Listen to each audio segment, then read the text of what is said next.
Hi, this is Rachelle with Vibrancy. And so this weekend we are getting ready for Thanksgiving here in Canada. It gets colder pretty quickly, so I'm assuming that's why we have it earlier than American Thanksgiving. So I have a couple of videos in the works. But I really wanted to just take this time, and I know that if I don't do it now, then I'm going to just kind of get all caught up in everything that's happening this weekend. And so I just wanted to talk a bit about letting go because I uh, plan to talk a little bit more about it. And so I just had a few points I wanted to make sort of to intro into the topic. So I feel letting go, I've talked a little bit about it before, and I think it's one of the most misunderstood concepts in manifesting because a lot of times we hear letting go, and the question that pops to mind is do I have to let go of my desire? Do I have to let go of the thing that I want? And so then that leads to the question, how? How do I stop wanting the thing that I want? And so I really want to kind of bring it back to something that's a bit more experiential. And so I'm going to expand on the energy of letting go and why we let go, because I think when we understand things, we have less resistance to it. And I feel, as I said, letting go is the least understood because manifesting doesn't always really align with language that well because it's such an experiential thing, and language can be really restrictive. And so in terms of letting go, in my mind, that's really the case because you're not letting go of your desire. What you're letting go of is you're letting go of fear, you're letting go of doubt, you're letting go of any need, you're letting go of all those negative emotions that kind of pull you down and can keep you away from your manifestation, or can kind of keep you feeling stuck. And it actually, manifesting should be pleasant. And when we have a lot of, say, excess importance, or we have a lot of doubt or fear, it really isn't, because then we can shift in and out of these negative emotions, and this is often what causes what people will call manifestation fatigue, is that shifting in and out and in and out. And so from doubt to faith, doubt to faith.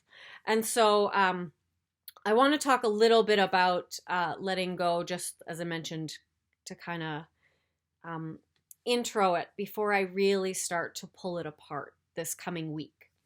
So, first of all, when we think of letting go, I don't want you to think at all that you're letting go of your desire. You're shifting the energy is what's happening. And as I mentioned, you're learning to let go of the low vibrational energies. And there are definitely ways to go about doing this, and as I said, I'll expand more about it. But I want you to really notice, like, how do you feel when you think of the thing that you want? If there's a negative emotion in there, then that's what I'm talking about when I'm talking about letting go. It's learning to release that, because that's that resistance. That any feeling of longing or any feeling of missing, these all imply that you don't have it. But when you're creating, you do already have it, and that's where you're creating from. And so do you see how these two are really conflicting? So when, instead of thinking of it as I need to let go of my desire, or I need to let go of the thing that I want, or I need to stop wanting it, because really, as I mentioned, that brings up the question, how do I stop wanting what it is that I want? And the reality is that you don't stop wanting it, but you notice.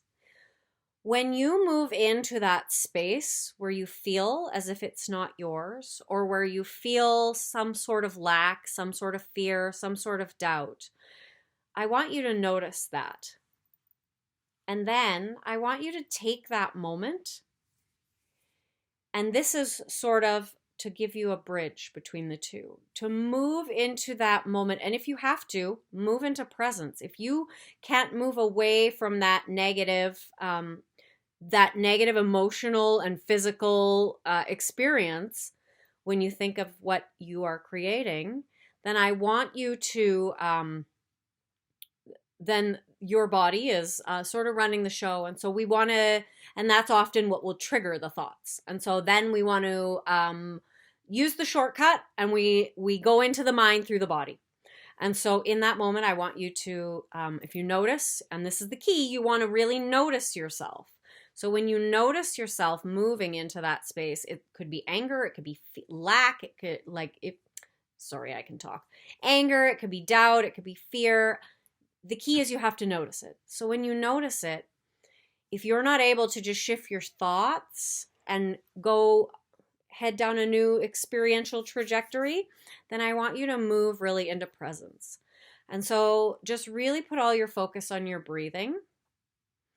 And you, if you find that you're triggered and your nervous system is set off, your heart is pounding, you're in kind of having a stress response, then that's when you want to use some breathing. So you may inhale for 4, I believe it's hold for 7, and exhale for 8.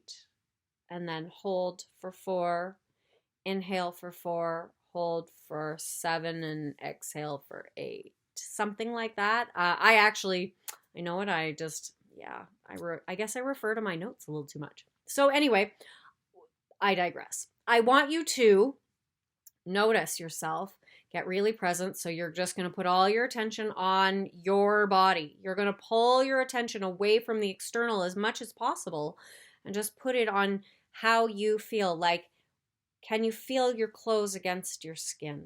Can you feel your heart beating? Can you count your breaths? And once you've really pulled your attention in, and it can also help sometimes to maybe tip your head down ever so slightly. And this is going to signal to your vagus nerve, which is the points where all your chakras run. It's going to signal to trigger your parasympathetic nervous system. And this is actually going to allow you to calm down, because as you can calm your body down, you will have an easier time moving back into that faith, telling a different story. But when you're there, I want you to notice in that moment, are you okay? And I just mean like at your very base level, are you okay? Are you safe?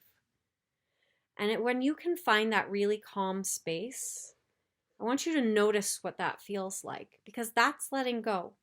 And so the more you practice this, as you are triggered into these negative responses, as you practice moving into presence in that moment, you actually begin to change your subconscious mind. So, and I'm just going to throw this in there and then wrap this up. So, Dr. Joe Dispenza talks about how we begin to train the body with the mind. He uses lengthy periods of meditation. And while those are great, we don't all have lives that really allow for us to do that. And so this is going to have the same effect, because you are in essence training your body into a new response. You are in essence beginning to train into new perceptions by not allowing that story, that negative story of fear and lack and doubt and like longing for something. You don't want to let that run. And so you stop that train. You pretty much bring all your attention inwards and really notice, am I okay right now? And then you ask yourself, do I have my thing right now? Well, you don't have it at this moment, and you're okay. And so you just want to keep doing this, just really noticing, just really bringing your attention in and bringing your energy in, because this begins to change your subconscious responses. So you don't have it, but you don't need to be triggered by that. And so you are in essence beginning to change your subconscious, because the subconscious is not changed intellectually. I mean, no, it's just really not, because a lot of it, so much of it is patterned in nervous system responses. Your mind and your physiology are deeply connected. And so, that is just a little tip to sort of begin to shift yourself. If you are triggered by something, then being aware of that and then having this tool will allow you to change your body's response to that, because your brain pays attention to what you give. Oh, my computer's doing that rude thing again where it turns off. Your brain, it pays attention when you give an extreme response to something, and it marks it as important, and that then is basically setting your reticular activating system to notice that. But we don't want to notice that, because where our attention goes is where the energy flows. We want to put our attention on what we want, not what we don't want. So, okay, that was just sort of like a little just tip to practice, to begin to change your emotional response to the things that you don't want, so that you can begin to bring in the things that you do want. So you have more control over moving into that positive space rather than having the mind go nuts. You want to start with the body, because when the body feels safe, the mind can feel safe. But when the body is triggered into a stress response, the mind, it becomes very difficult to manage it. So, okay, I hope that was a useful tip. I am going to go continue prepping for Thanksgiving. And next week, I really want to expand on the energy of letting go so that you understand what's happening. Because this was a little bit like off the cuff and garbled. So, yeah, I have something, it's planned, and I just need to carve out that time. So, after Thanksgiving. And have a really fantastic weekend.